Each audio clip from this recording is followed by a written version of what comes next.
अखंड ज्योति नवंबर 2021। प्रकृति की अनमोल धरोहर है जल। आज दुनिया जल संकट की समस्याओं से जूझ रही है। दिन प्रतिदिन विकट होते जा रहे जल संकट से मुक्ति की पुकार सब तरफ सुनी जा सकती है। पानी पर बात करने के लिए सभी तैयार हैं, किंतु आश्चर्य है कि पानी बचाने और उसका सही प्रबंधन करने के प्रश्न पर सीधी भागीदारी की जब बात आती है तब लोग किनारा कर जाते हैं। सब जानते हैं कि जल जीवन का पर्याय है, पर उसी जल के जीवन के लिए सार्थक हस्तक्षेप से आनाकानी करने की आदत से बाज नहीं आते हैं। हम मानते जरूर हैं कि जल के बिना जीवन की कल्पना अधूरी है। हम जानते हैं कि जल हमारे लिए कितना महत्वपूर्ण है, लेकिन इसका इस्तेमाल करते वक्त हम यह भूल जाते हैं कि बेतरतीब इस्तेमाल का बेइंतहा हक हमें किसी ने नहीं दिया है। हम जल का दोहन करना तो जानते हैं, किंतु उसके संरक्षण में हमारी रुचि जवाब देने लगती है। हम यह भी जानते हैं कि कुछ घंटे या कुछ दिनों तक भूखे तो रहा जा सकता है, पर पानी पिए बगैर कुछ दिनों के बाद जीना भी मुमकिन नहीं है।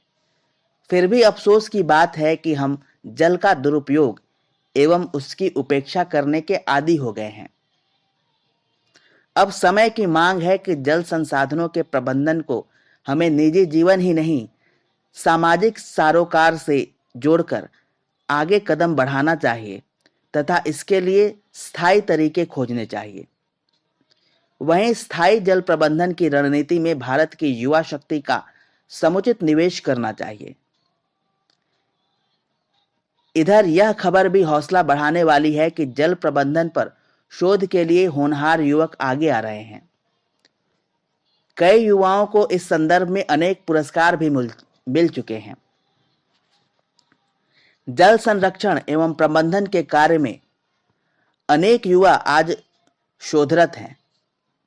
यहाँ इस उल्लेख का तात्पर्य यह है कि हमारे युवाओं में योग्यता, लगन, जुनून, जज्बा सब कुछ है, जिनका इस्तेमाल पानी के सवालों को हल करने के साथ ही सही ढंग से सही समय पर किया जाए तो बात बन जाए। कौन नहीं जानता कि पानी प्रकृति की सबसे अनमोल धरोहर है।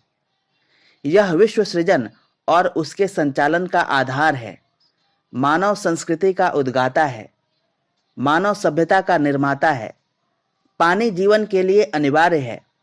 पानी के बिना जीव जगत के अस्तित्व और सांसों की यात्रा की कल्पना भी संभव नहीं है। फिर भी सभी लोगों को पीने के लिए साफ पानी नहीं मिल पाता है। खेती किसानी की आशाएं पानी के अभाव में धूमिल हो जाती हैं। नदियों का कलकल निनाद कब अवसाद में बदल जाएगा कोई नहीं जानता। जलाशयों का जीवन कब ठहर जाएगा कह पाना मुश्किल है।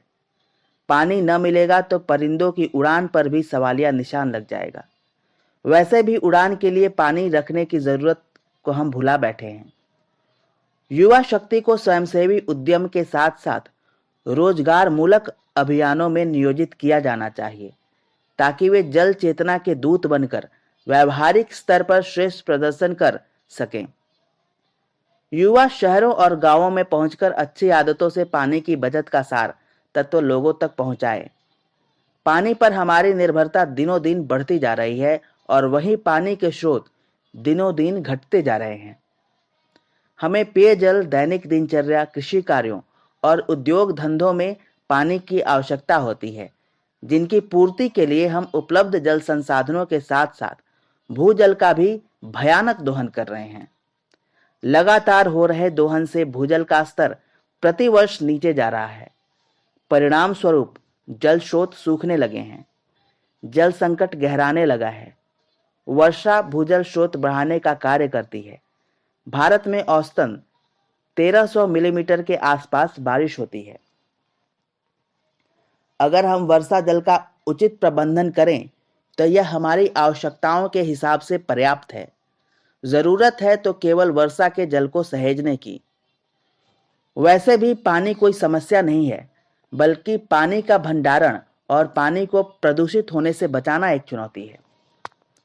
हमारी युवा पीढ़ी इस सत्य को समझे और दूसरे लोगों को भी समझाए कि जल पर्यावरण का अभिन्न अंग है। यह मनुष्य की मूलभूत आवश्यकताओं में से एक है। मानव स्वास्थ्य के लिए स्वच्छ जल का होना नितांत आवश्यक है। जल की अनुपस्थिति में मानव कुछ दिन ही जिंदा रह पाता है, क्योंकि मानव शरीर का एक बड़ा हिस्सा पानी होता है। अतः स्वच्छ जल के अभाव में किसी प्राणी के जीवन की क्या, किसी सभ्यता की कल्पना भी नहीं की जा सकती है। यह सब आज मानव को मालूम होते हुए भी वह बिना सोचे विचारे उसके जल स्रोतों में ऐसे पदार्थ मिला रहा है जिनके मिलने से जल प्रदूषित हो रहा है। जल संकट को दूर करने के कुछ उपाय इस तरह संभव हैं। अत्यधिक जल दोहन रोकने के लिए कड़े कानून बनाए जाएं, जिनमें सजा का प्रावधान हो। तेजी से बढ़ती जनसंख्या पर नियंत्रण करते हुए तथा परस्पर विवादों को समाप्त करते हुए इस समस्या का शीघ्र निदान किया जाए। इसके साथ ही ऐसी विधियों की खोज की भी आवश्यकता है जिनसे समुद्री जल का शोधन कर उसका कृषि कार्यों में उपयोग किया जा सके। साथ ही कोई ऐसी व्यवस्था भी बनाई जाए जिसके तहत नदियों के मीठे जल का अधिक से अधिक उपयोग किया जा सके। भूगर्भीय जल भंडार की पुनः देखरेख करने के अलावा छत से बरसाती पानी को सीधे किसी टैंक में भी जमा किया जा सकता है। बड़े संसाधनों के परिसर की दीवार के पास बड़ी नालियां बनाकर पानी को जमीन पर उतारा जा सकता है। इसी प्रकार कुओं में भी पाइप के माध्यम से बरसाती पानी को उतारा जा सकता है। इसी प्रकार वर्षा जल को एक गड्ढे के जरिए सीधे धरती के भूगर्भीय जल भंडारण में उतारा जा सकता है। जल संरक्षण से कुछ सीमा तक जल संकट की समस्या का निराकरण किया जा सकता है। जल को प्रदूषण से मुक्त रखने तथा इसकी उपलब्धता को बनाए रखने के कुछ और उपाय भी किए जा सकते हैं, जैसे वर्षा जल संरक्षण, रेन वाटर हार्वेस्टिंग को प्रोत्साहन दिया जाना चाहिए। मकानों की छत के बरसाती पानी को ट्यूबवेल के पास उतारने से ट्यूबवेल रिचार्ज किया जा सकता है। शहरी एवं ग्रामीण क्षेत्रों के निवासी अपने मकानों की छत से गिरने वाले वर्षा के पानी को भूमि में समाहित कर भूमि का जल स्तर बढ़ा सकते हैं। पोखरों में एकत्रित जल से सिंचाई करने को प्रोत्साहित किया जाना चाहिए, जिससे भूमिगत जल का उपयोग कम हो।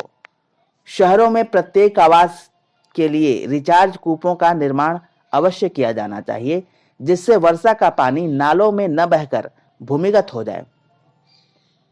तालाबों, पोखरों के किनारे वृक्ष लगाने की पुरानी परंपरा को पुनर्जीवित किया जाना चाहिए।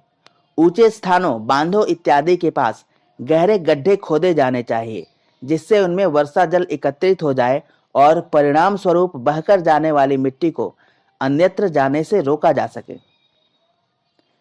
कृषि भूमि में मृदा की नमी को बनाए रखने के लिए हरित खाद तथा उचित फसल चक्र अपनाया जाना चाहिए। कार्बनिक अवशिष्टों का प्रयोग कर इस नमी को बचाया जा सकता है। वर्षा जल को संरक्षित करने के लिए शहरी मकानों में आवश्यक रूप से वाटर टैंक लगाए जाने चाहिए। इस जल का उपयोग अन्य घरेलू जरूरतों की पूर्ति में भी किया जाना चाहिए। जल हमें नदी, तालाब, कुएं, झील आदि से प्राप्त हो रहा है। जनसंख्या वृद्धि, औद्योगिकरण आदि ने हमारे जल स्रोतों को प्रदूषित किया है, जिसका ज्वलंत प्रमाण है हमारी पवित्र पावन गंगा नदी, जिसका जल कई वर्षों तक रखने पर भी स्वच्छ व निर्मल रहता था। लेकिन आज यही पावन नदी गंगा ही क्यों, बल्कि कई नदियां व जल स्रोत प्रदूषित हो चुके हैं।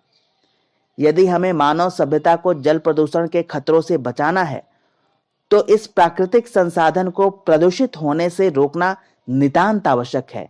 अन्यथा जल प्रदूषण से होने वाले खतरे मानव सभ्यता के लिए खतरा बन जाएंगे। इसलिए बिन पानी सब सून की सीख को अधिक अनसुनी न करने में ही बुद्धिमानी है।